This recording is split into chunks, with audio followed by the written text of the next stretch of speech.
প্রিয় পাঠক, গল্প নিয়ে গল্প চ্যানেলে আপনাকে স্বাগতম। আজকের পর্বে আমরা যে গল্পটি পড়ব তার নাম মিস মনোয়ারা।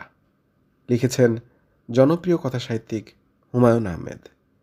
প্রতিবারের মতো গল্প শেষে এবারও থাকছে গল্প নিয়ে সামান্য আলোচনা শুনতে, তাই শেষ পর্যন্ত আমাদের সঙ্গেই থাকুন।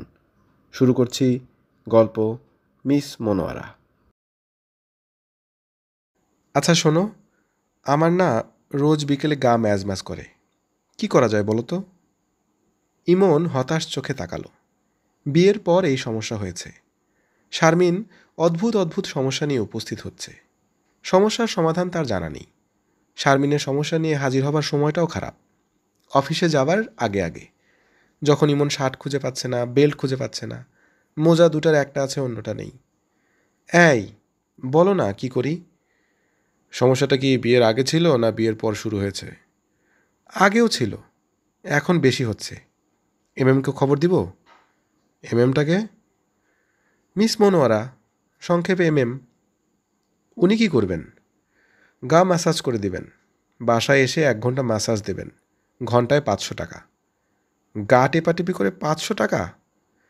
শারমিন বিরক্ত গলায় বলল, এমন বিশ্রীভাবে কথা বলছো কেন? গা টেপাটিপি হবে কেন? এমএম প্রফেশনাল মহিলা, ব্যাংকক থেকে ট্রেনিং নিয়ে এসেছেন। ইমন বলল, গা টেপাটিপিতে পিএইচডি করা? শারমিন বলল, তুমি আমার সঙ্গে এভাবে কথা বলছো কেন? আশ্চর্য, 500 টাকা তোমার কাছে বেশি মনে হচ্ছে? রোজ তো আমি ম্যাসাজ করাবো না, সপ্তাহে 1 দিন, মাসে 4 বার, 2000 টাকা যাবে। সেই টাকাটাও তোমাকে দিতে হবে না, আমি দেব। ইমন চুপ করে গেল। বিয়ের সময় শারমিনের বাবা তাকে 5 লাখ টাকা নগদ দিয়েছেন। টাকাটা এফডিআর করা। প্রতি 3 মাস পর শারমিন ইন্টারেস্ট তোলে এবং মহানন্দে জিনিসপত্র কেনে। পাথরের কানের দুল, হাড়ের তৈরি ঝাপানদানি, টাওয়েল, স্যান্ডেল। শারমিন বলল, কথা বলছো না কেন? খবর দেব? তোমার পকেট থেকে তো টাকা যাচ্ছে না। ইমন বলল, পকেট থেকে টাকা যাওয়া যায় না। জিনিসটা আমার পছন্দ না। ন্যাংটা হয়ে পড়ে থাকবে, একজন ঘোড়ার মতো তোমাকে দলাই মলাই করবে। শারমিন বলল, আমার সঙ্গে সাবধানে কথা বলবে, রিকশাওয়ালাদের মতো কথা বলবে না। আমার মেজোখলা ওনার কাছে প্রতি সপ্তাহে ম্যাসাজ নেন। মিস মনোয়ারা ম্যাসাজের আগে কার্বলিক সাবান দিয়ে হাত ধুয়ে নেন, বুঝেছ? বুঝেছি। মিস মনোয়ারাকে আসতে বলো। আমি ঠিক করেছি প্রতি বুধবার দুপুর 12টা থেকে 1টা পর্যন্ত ম্যাসাজ নেব। ম্যাসাজের পর গোসল করে লাঞ্চ করব, ঠিক আছে? আমাকে জিজ্ঞেস করছো কেন ঠিক আছে কি না?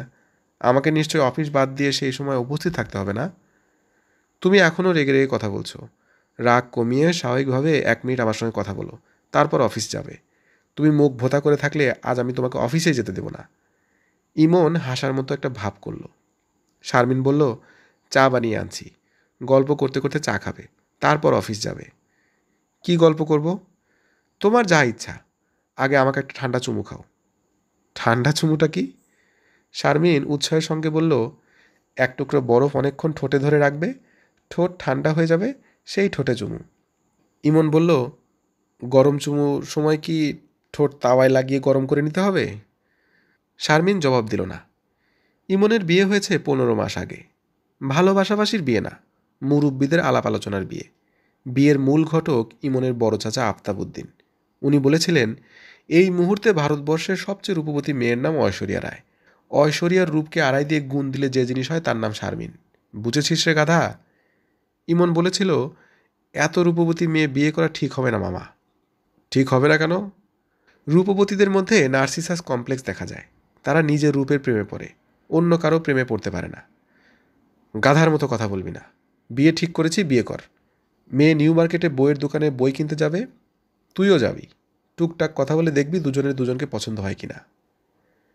নিউ মার্কেটে বিশেষ বইয়ের দোকানে ঢুকে ইমন হতভম্ব। জলপরি ধরনের এক মেয়ে, চোখে সানগ্লাস, 1 গাদা বই কিনে ফেলেছে এবং আরও কিনছে। ইমনকে ঢুকতে দেখে সে চোখ থেকে সানগ্লাস নামিয়ে কিছুক্ষণ তাকিয়ে থেকে বলল, আপনার নাম ইমন? ইমন হ্যাঁ সূচক মাথা নাড়ল। জলপরি বলল, আমার নাম শারমিন। বইগুলো ধরুন তো। ইমন বই ধরল। মেয়েটি দোকানের লোকজনকে সম্পূর্ণ অগ্রাহ্য করে বলল, আমি বাসা থেকে বের হওয়ার সময় ঠিক করে বের হয়েছিলাম, যদি ইমন সাহেব হালকা গ্রিন কালারের শার্ট পরে আসে তাহলে আমি বলবো ইয়েস, অন্য যে কোনো কালারের শার্ট পরে এলে বলবো নো। ইমনের শার্টটার রং ছিল হালকা সবুজ। তারা বই নিয়ে এক চাইনিজ রেস্টুরেন্টে খেতে গেল। ইমন বলল, বিয়ের মতো অতি গুরুত্বপূর্ণ একটা সিদ্ধান্ত কি শার্টের রং দেখে নেওয়া ঠিক? শারমিন বলল, অবশ্যই ঠিক। আমার মেজোখালা এইভাবে সিদ্ধান্ত নেন এবং তার সব সিদ্ধান্ত ঠিক হয়। শারমিন এবং ইমন নিউ ইস্কাটনে একটি ফ্ল্যাটে বাস করে। তাদের সংসার গুলশান থেকে নিয়ন্ত্রণ করে শারমিনের মেজোখালা, নাম রুবি। শারমিনের ফ্ল্যাটের দেয়ালের রং, ফার্নিচার, জানালার পর্দা সবই রুবি খালা ঠিক করে দিয়েছেন। কখন কি রান্না হবে এইটাও রুবি খালা ঠিক করে দেন। সকালে ঘুম থেকে উঠে শারমিন টেলিফোন করে, রুবি খালা, আজ দুপুরে কি রান্না করা যায় বলো তো? ফ্রিজে কি আছে? মাংস মাছ দুটাই আছে। ঘন ঘন মাংস খাওয়া ঠিক না। কাল রাতে মাংস খেয়েছিস, আজ মাছ কর। কি মাছ আছে? ইলিশ মাছ আছে, 1 প্যাকেট কাতল আছে, ছোট মাছ আছে, মলা মাছ। কাঁচা টমেটো দিয়ে ছোট মাছ কর। তোর কাজের মেয়েটাকে টেলিফোন ধরতে বল, আমি রেসিপি বলে দিচ্ছি। যে মেজো খালার এতটাই প্রভাব তিনি ম্যাসাজ করাবেন আর শারমিন করবে না, তা কি করে হয়? বুধবারে অর্থাৎ মিস মনোয়ারা চলে এলেন। পা থেকে মাথা পর্যন্ত বোরকায় ঢাকা। বিশাল বলশালী মহিলা, কুস্তিগিরের মতো লোমশ হাত, লম্বা লম্বা আঙ্গুল। জর্দা দিয়ে পান খাওয়ার অভ্যাস আছে। গা দিয়ে জর্দার মিষ্টি গন্ধ আসছে। মিস মনোয়ারা বোরকা খুলতে খুলতে বললেন, ঠিক মতো ম্যাসাজ করাতে হলে লজ্জা দূর করতে হবে। লজ্জা নিয়ে ম্যাসাজ হবে না। মানুষের শরীরে 218টা নার্ভ এন্ডিং আছে। প্রতিটা নার্ভ সেন্টারে ম্যাসাজ হলে তবে শরীরের ব্যালেন্স ঠিক হবে। আমার কিছু জিনিস লাগবে, 1 গামলা গরম পানি, অলিভ অয়েল আর একটা পাতলা কাপড়ের টুকরা। যদি না থাকে পুরনো গামছা হলেও চলবে। জোগাড় যন্ত্রের পর ম্যাসাজ শুরু হলো। কাজের মেয়ে ফুলির খুব উৎসাহ কর্মকাণ্ড কি হচ্ছে দেখবে। সেই সুযোগ হলো না, কারণ দরজা ভেতর থেকে বন্ধ। মিস মনোয়ারা ম্যাসাজ শুরু করেই বলল, লজ্জা লাগলে চোখ বন্ধ করে ফেলবেন। প্রথম দিনে একটু লজ্জা লাগবে, তারপর আর লাগবে না। স্বামীর সঙ্গে প্রথম রাত কাটানোর সময় লজ্জা থাকে, তারপর আর থাকে না। ম্যাসাজের পুরো সময়টা শারমিন চোখ বন্ধ করে থাকলো এবং তার বুক সারাক্ষণই ধরফর করতে থাকলো। এ কী কাণ্ড! 1 মাস পার হয়েছে। শারমিন এখন সপ্তাহে 1 দিনের জায়গায় 2 দিন করে ম্যাসাজ করাচ্ছে, বুধবার এবং সোমবার। এই দুটো দিনের জন্যে সে মনে মনে অপেক্ষা করে থাকে। মিস মনোয়ারা ম্যাসাজের ফাঁকে নানান গল্পও করেন। গল্পগুলো শুনতে ভালোই লাগে। কিছু কিছু গল্প খুবই অশ্লীল, শুনলে গা শিউরে ওঠে। শারমিন ঠিক করে রেখেছে একদিন বলবে যেন এ ধরনের গল্প আর না করা হয়। এখনও বলা হয়নি। এক শুক্রবারের কথা। ইমনের অফিস নেই। সে চা খেতে খেতে খবরের কাগজ পড়ছে। শারমিন সাজগোজ করছে। শুক্রবারে সে মেজোখালার বাসায় যায়। সারাদিন থেকে সন্ধ্যায় ফেরে। ইমন যায় না। এই নিয়ে প্রতি শুক্রবারই দুজনের কথা কাটাকাটি হয়। আজও যে হবে এই বিষয়ে শারমিন নিশ্চিত, কারণ ইমনের মুখ গম্ভীর। তাকে দেখেই মনে হচ্ছে সে রাগে ফুঁসছে।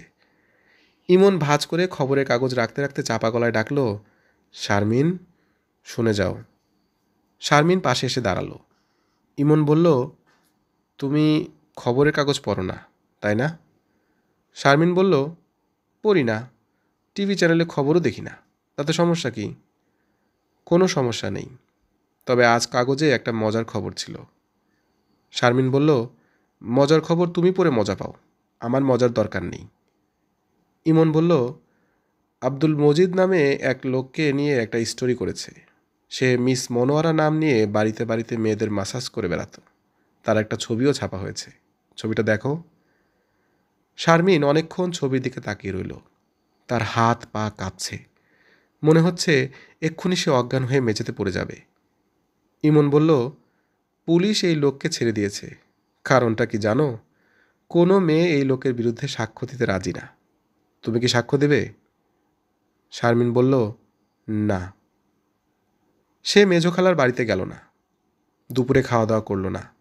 বাথটাবে শরীর ডুবিয়ে সারাদিন শুয়ে রইল এবং মাঝে মাঝে চিৎকার করে কাঁদল। ইমন সান্ত্বনা দিতে চেষ্টা করল। কোমল গলায় বলল, যা হয়ে গেছে সেটা নিয়ে মাথা গরম করার কিছু নেই। তুমি তো জেনে শুনে কিছু করনি। মনটা ঠিক করো। চলো দুজনে মিলে কোনো রেস্টুরেন্টে গিয়ে খাওয়া দাওয়া করি। যাবে? শারমিন ফোপাতে ফোপাতে বলল, না। আজ সোমবার, ম্যাসাজের দিন। সকাল থেকেই শারমিনের অস্থির লাগছে। অনেক চেষ্টা করেও সে অস্থিরতা দূর করতে পারল না। এক সময় সে টেলিফোন করল।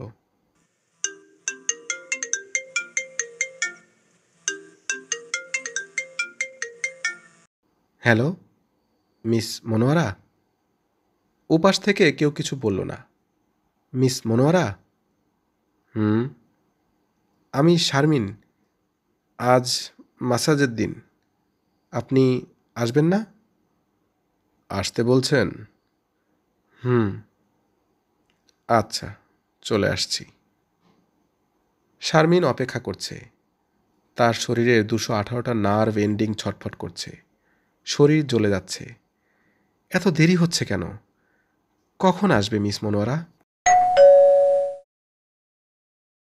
প্রিয় পাঠক, এতক্ষণ আপনি শুনলেন জনপ্রিয় কথাসাহিত্যিক হুমায়ুন আহমেদ রচিত গল্প মিস মনোয়ারা। হুমায়ুন আহমেদকে একবার এক সাক্ষাৎকারে জিজ্ঞেস করা হয়েছিল, সেক্স বা সেক্সুয়ালিটি বিষয়ে আপনার দৃষ্টিভঙ্গি কী, সাহিত্য বা ফিকশনের ক্ষেত্রে? জবাবে হুমায়ুন আহমেদ বলেছিলেন, এটা নিয়ে আসাটাকে খুব মডার্নিস্ট মনে করা হয়।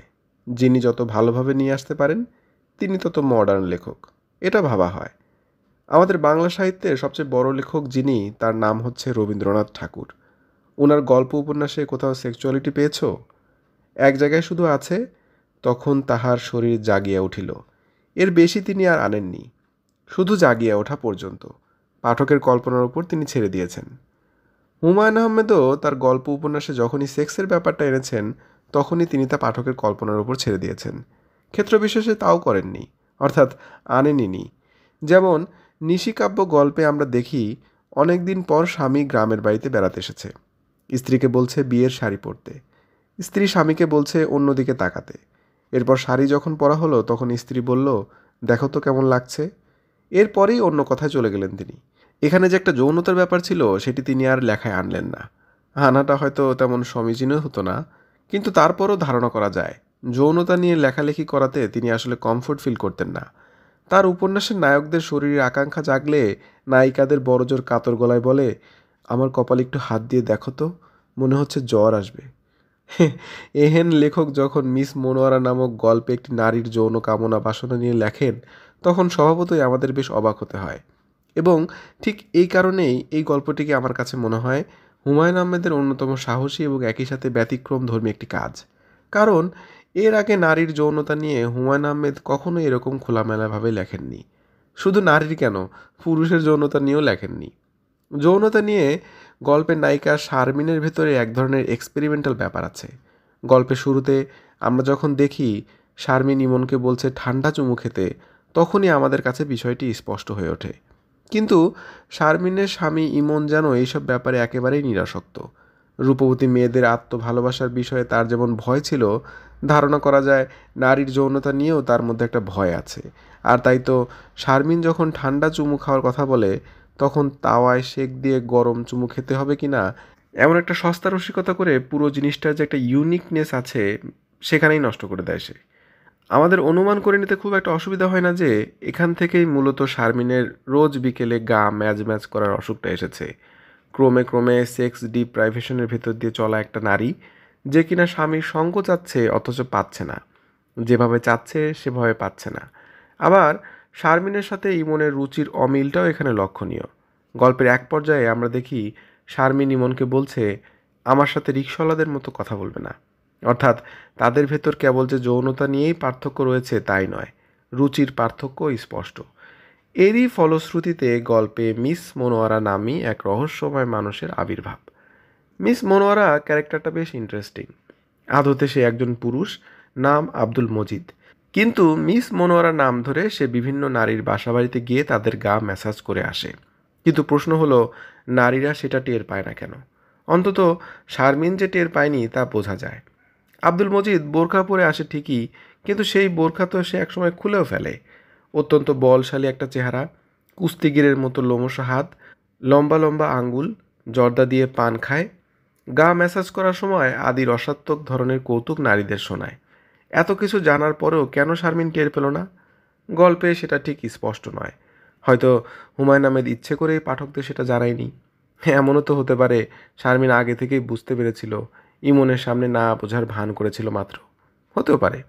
যাই হোক, সব দিক বিবেচনায় মিস মনোয়ারা গল্পটি একাধারে হুমায়ুন আহমেদের যেমন একটি ব্যতিক্রমধর্মী কাজ, তেমনি এটি একটি সাহসী লেখাও।